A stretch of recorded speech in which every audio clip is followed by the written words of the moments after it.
The year was 1969 when Bob Wieland, an all-star athlete from Milwaukee, Wisconsin, was drafted and sent to Vietnam.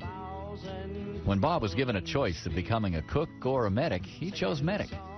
Well, I'll tell you what happened. I ended up in the middle of the jungles of Vietnam, serving with 1st Platoon, Alpha Company, 2nd of the 14th Battalion, the 25th Infantry Division.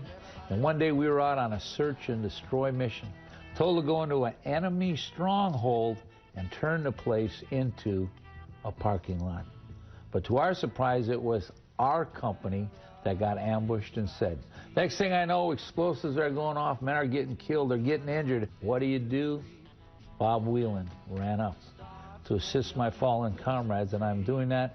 I step on and detonate an 82mm mortar on. When I hit that powerful, powerful booby trap, my legs went one way, they were blown off instantly, and my life went in another direction.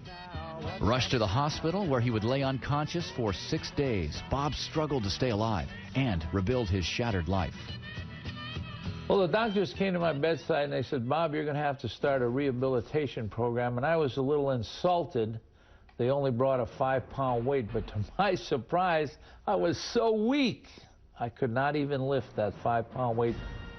You know, that rehabilitation program was quite a journey. It certainly didn't start with the world record. It started with 5 pounds, but 5 pounds led to 10, 10 led to 15, 15 led to 20. A year later, after intensive rehabilitation, Bob moved to California, where he began lifting weights and competing against able-bodied athletes. I just was thinking one day, if I'm going to become a world champion, I better leave Milwaukee, Wisconsin, and head out to beautiful Southern California, where all the big power guys were training, and I headed straight to Muscle Beach, California. It was a blast. But 8 years later, it in fact came to pass, and I did break the official world record in the bench press. I want to emphasize this was against able-bodied individuals at the United States Powerlifting Championships.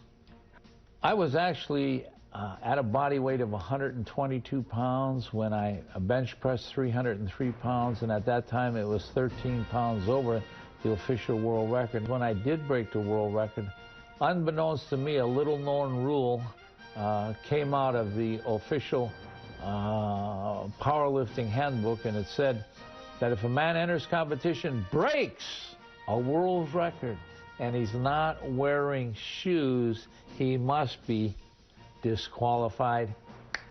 Wouldn't you know it, that was the day I forgot to wear my shoes. But I was never bitter about it. I simply told the official the joy had been in the journey.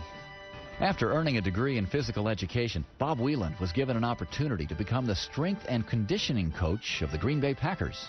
A door opened up for me to join the staff of the Green Bay Packers during the 1991 season. It was just a great thrill for me, not only to coach the guys and helping them get bigger and stronger and faster, but just to be a motivational and an inspirational force for them also. It was great. In 1982, while training on a track made out of rubberized material, Bob got the idea to walk across America on his arms, a feat that would take him almost 4 years to complete.